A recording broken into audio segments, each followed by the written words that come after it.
I'm Jacob, and I'm going for a drive.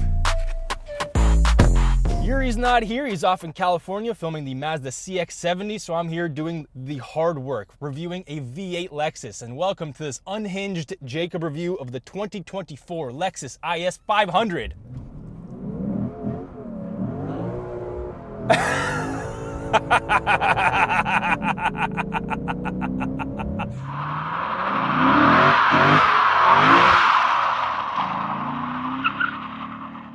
Yeah, she can do burnouts now. I'll get to that a little bit later. Let's get to the horsepower and torque. I'm gonna take off my glasses because that was just for a little bit I had there. 472 horsepower and 395 pound-feet of torque from a 5-liter naturally aspirated V8. So Lexus has been very busy refining this product since we last reviewed it in 2022. So now what do we have? More horsepower? No. Different transmission? No. Different suspension? No. A power tilting telescopic steering wheel. Yeah, hell yeah, brother. And we also have this vector blue paint, which honestly, I kind of like, but I'm gonna get into that again a little bit later. Yuri's not here, he doesn't like blue colors, but guess what? I do. So you can't hear about Yuri not liking blue colors. This is gonna be a full-out driving review with a little bit of infotainment, stuff like that. I love my V8s, I have 5 of them. If you like V8s, subscribe to my personal channel, It's Really Jacob. All I do is my own personal cars, and for the most part, just like to do loud cars and things like that. So let's get into Cliche Corner in Sport Plus mode, because this thing absolutely rips. And I will remind you throughout this video how many times I've owned an ISF, which is once, but okay, here we go. Oh, dude, this thing is so much fun through here. I know exactly how to control this. The body control is perfect, probably because I've owned an ISF, so I know exactly what I'm doing with this car. It feels the same as my 2008 ISF, except better. It is more modern. We have more modern safety features. It's also a little bit worse, but I'm not gonna take that away from the car. This is the last sedan you can buy with a naturally aspirated V8. Outside of sedans, you have to go to Mustang GTs to get a 5-liter V8, a Corvette, which you can get in the base trim, you can get in the Z06 and kind of the E-Ray with a hybrid assist, and the ZR1 will probably theoretically be a twin turbo system on a V8. So outside of that, there's really nothing these days. So Lexus, thank you for holding it down, because outside of this, you can also get an LC500 with this basically the same 5-liter V8 and an RCF. Shout out Lexus. Now, throughout this video, definitely count how many times I say that I owned an ISF, because that'll be the running joke, but it is honestly so comparable to my 2008 and really more the latter years, because my 2008 did not have an LSD and it really needed one. This has a Torsen LSD, which really helps through body control. This thing would be super fun on the racetrack. I don't think it would be as fast as like a BMW M340i, but it would still be so much fun. The back end will come out whenever you want it. And that is one major change that I've noticed from the 2022 is in the beginning of the video, I just did a burnout. So right now I could literally just press the gas and the brake and be a little clown, but I'm gonna do it. And there we go, burnout, no problem.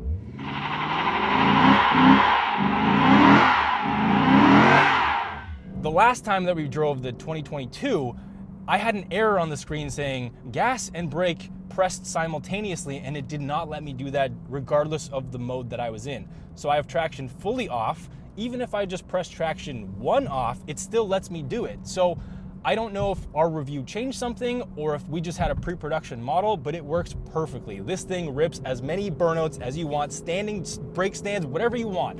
It's perfect now. So thank you, Lexus, for changing that, or at least just giving me a production model that now does that in 2024. The next major difference is that we have I have, Yuri's not here, I'm just so used to saying we. This is the special appearance package, which gets us this exclusive blue vector paint. And while I do like the paint, I don't really feel like it fits this kind of car. I feel like it works better on like a GR Corolla, which I could kind of see this being almost the exact same paint color on a GR Corolla. But I'm not gonna knock Lexus for offering such a cool color like this, because if I start knocking them for this, they're gonna give us more flat grays and things like that, primer grays. So thank you, Lexus, for offering this. But honestly, it looks like it's a wrap in the best way possible. There's no metallic to it, there's no flake, it's just like a flat blue. So there is actually some flake to the paint, only in full sun. Otherwise, it is definitely quite flat, but I actually quite like it in the sun. Does it really fit the car? Not really, but does it still look good? Hell yeah, I love seeing it. I'm actually excited to see it. And when I owned my 2008 ISF, it was black. And I really wanted ultrasonic blue, but those were so expensive, and with the white interior would have been extra nice, but I really love that ultrasonic blue, so it's nice that they still offer that on the other trims of the ISs. So 0 to 60, if you launch it normally, which I'll do right now without a burnout and being an idiot. Here we go.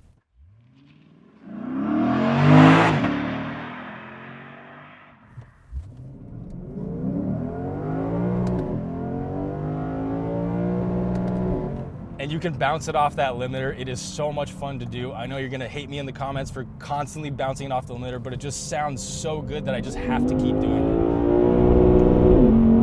Now, the 0 to 60 is about the same as my old 2008 ISF, so it's like around 4.5, 4.6 seconds, which is still pretty decent for modern standards, but everything's getting so fast these days where like a BMW M340i will probably do that in like low 3 seconds now at this point. They're ridiculously fast. Plus they're all-wheel drive.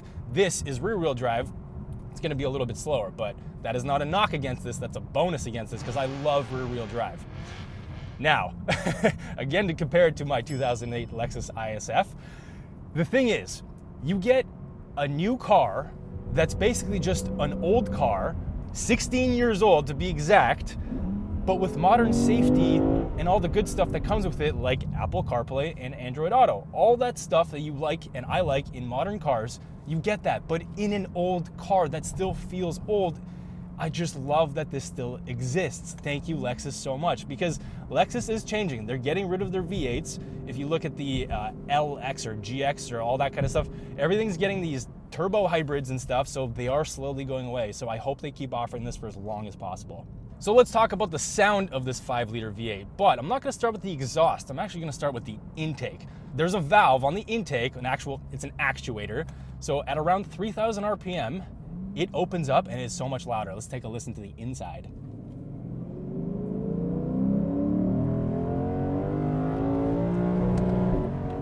So it does sound really good, and there's actually this ASC little dial right here, so if I stay a constant RPM, you can actually see the sound change. So watch this. I'm gonna dial it down. That's off. Very noticeable difference, and you can actually just vary that to the degree that you want it, which is cool of Lexus to offer that. But the craziest part is, I found the actual flap in the engine bay because you could see it open at 3,000 when you rev it wide open, and then it closes and opens again when you rev it. It's really, really cool. So technically, if you were to delete that actuator and just let that open all the time, you'd be getting full airflow all the time. I'm sure Lexus did that for a very specific reason. Maybe it's just the induction sound, but you could technically just have that open all the time.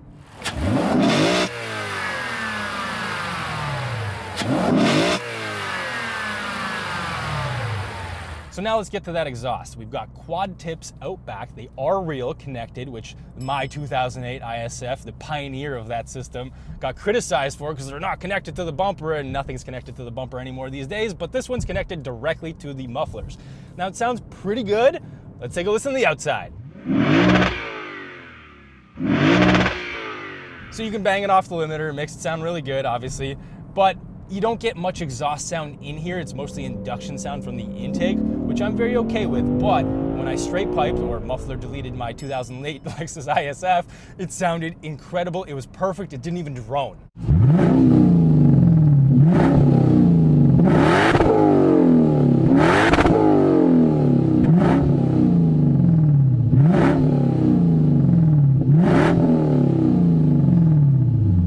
So my recommendation would be to just do that to this one, or I've been watching YouTube, finding the different aftermarket exhausts that are available for the IS500 now. The Meisterschaft sounds pretty damn good. There's also an RR Racing one now. There's a lot of different options. There's Orla, there's so many in the aftermarket, so this thing sounds so good with any aftermarket exhaust that you throw on it. You don't have to do straight pipes, any of the valve stuff, whatever you want, you can make this thing sound absolutely incredible. I love that about my 2008, and I still love it about this one. So I wish that Lexus offered like a valved system, at least from the factory on this. That would have been really nice. That varied with the drive modes. So in terms of drive modes, we got Eco, Normal, Custom, Sport, and Sport Plus.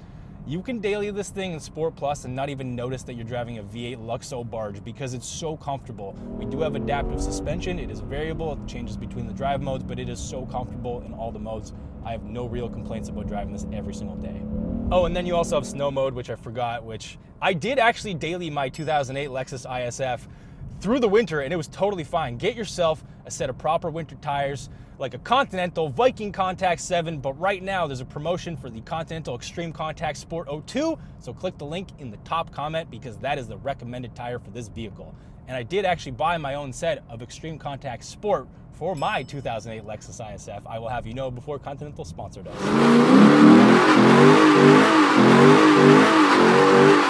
I love that tire. I love all the tires that Continental makes. They're honestly great. Okay, let's downshift and give you guys some sound.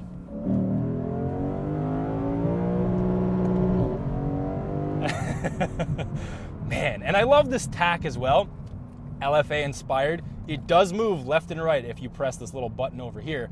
However, if you have traction control off, it is constantly reminding you. So I've actually put the screen to the right so that it's not taking up my entire gauge cluster, which is the only workaround. I wish Lexus didn't do that, but Lexus, very safe company. I understand why they did it. It just would have been nice. And as for suspension, we have Yamaha rear dampers, apparently not in the front, and Yamaha is the same company who tuned the intake system on the LFA, so you do know what they're doing. And they also make pianos, so there you go. And they even make jet skis, which I also owned one of those, and that thing ripped. So let's get to this 8-speed auto. It shifts okay. It's not the fastest, but it still cracks off those shifts, like fairly crispy from the outside. You can see and hear the delay in that. And it depends on the drive mode as well, so that's all Sport Plus. If you put it into normal mode and dial everything back, chill out, everything gets a lot slower, which is okay for daily driving.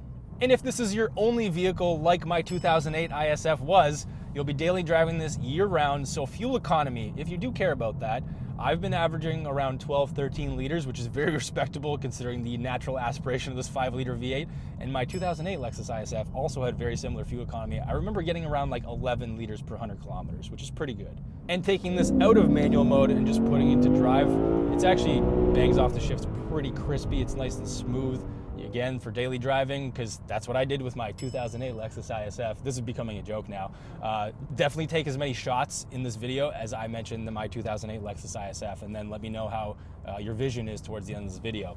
But driving this is so fantastic. The steering is great. There's nothing weird about it, which is a 2024 trait of some weird cars. Like BMW steering is a little bit weird these days with the way that it returns to center and things like that. So this is actually pretty great. I have no real complaints about this, and you can also vary that between the modes. And then the only other thing that you can vary between the modes is like climate.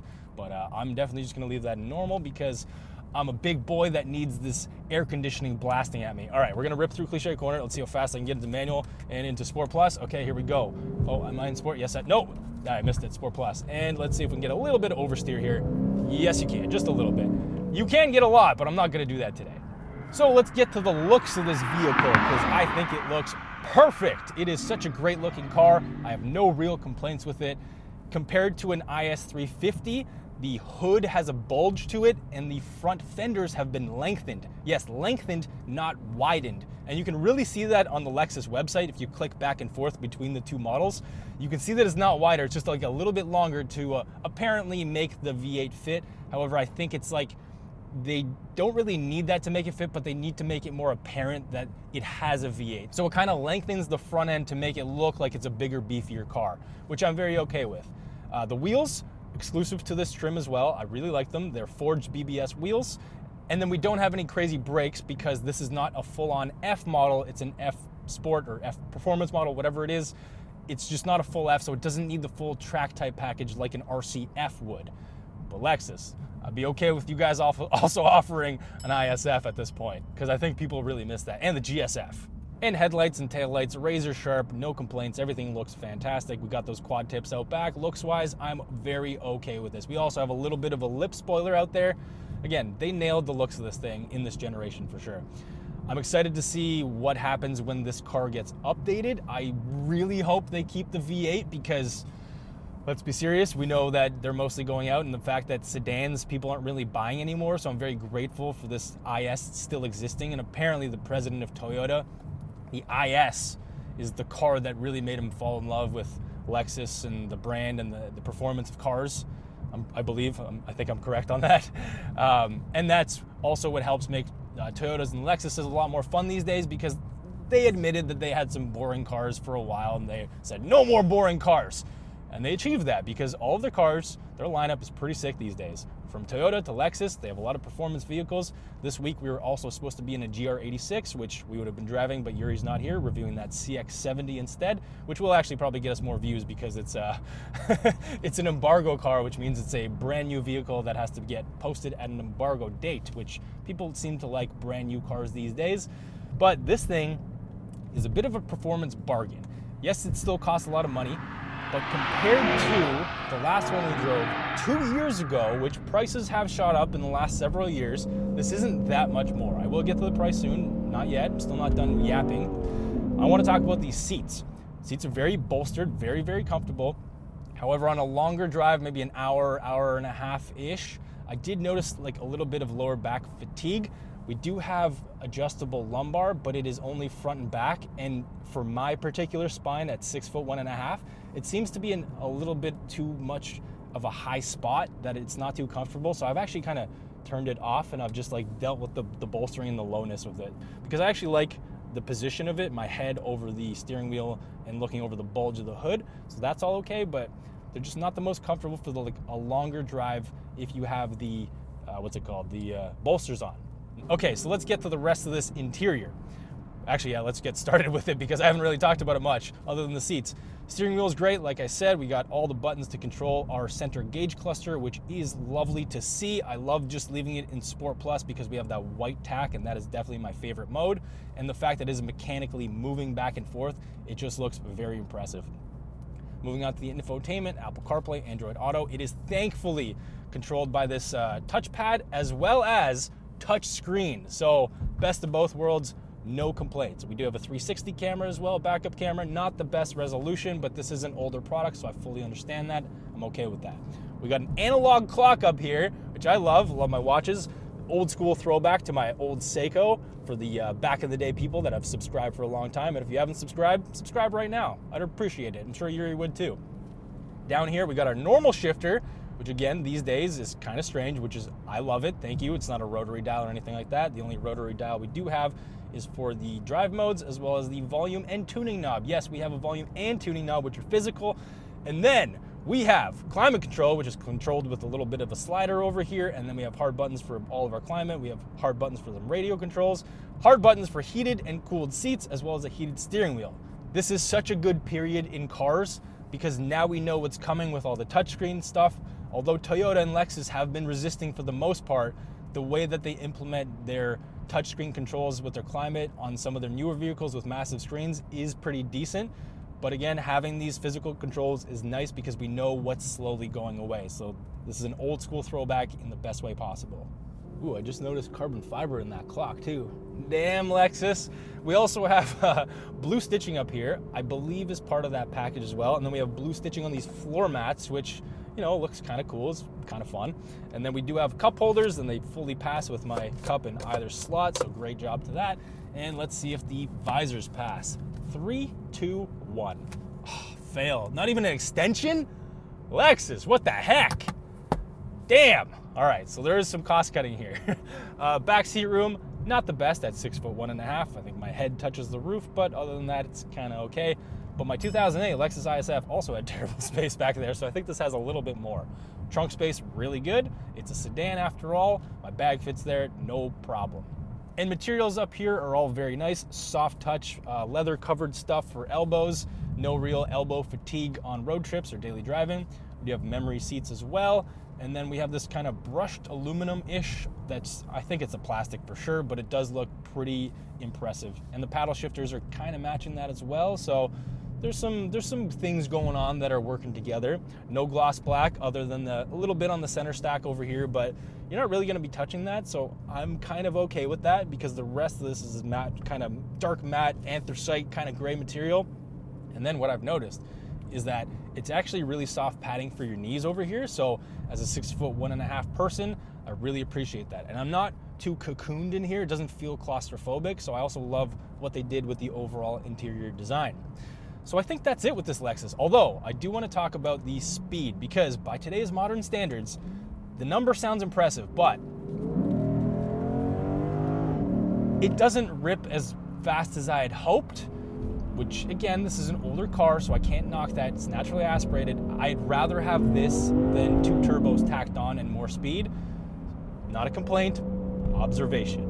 So with all that out of the way, I think it's time I get to the price. This one starts at $76,450 Canadian, and this one is optioned out to $78,750, which is only $1,100 more than the last one that we reviewed in 2022, with this being the top trim in the special edition package. So the prices are not out of control, at least in terms of the objective appearance of the previous price.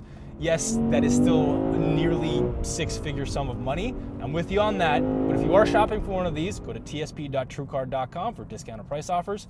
Maybe even get yourself a used ISF, because I paid around $30,000 for mine when I had it years and years ago, and I feel like the values of those are still near what I paid. I actually took a bit of a loss on it when I sold it because the market didn't blow up like it did in modern days. So I could have definitely sold it for more or just kept it, but that was not an option for me because I was starting out the channel and I wanted to make sure I was able to pay the mortgage. So that's why I downsized from my ISF to my GS 430, which was a $5,000 cheap car that I could make sure I could make my mortgage payments at the time we were starting the channel. So thank you for all of that working out by you guys watching this video and all the other videos in the last couple of years. So to sum up this whole car, I still love it. Old school feel in a new car with all the modern stuff that you expect these days, Apple CarPlay, Android Auto, with the big old V8. There's nothing to not like about this. Like really objectively, if you look at it, it's just a perfect car for today's futuristic standards that are getting a little bit weird, a little bit crazy, weird intake sounds, weird robotic stuff, EVs on the horizon, hybrids coming. So this is just great. Thank you guys for watching, and definitely watch Yuri's video, the CX-70, which is you've probably already watched because again, it's an embargo car. It's more important than this one, but I'm glad this exists. Oh, and subscribe to my personal channel. It's really Jacob. See you at the next video.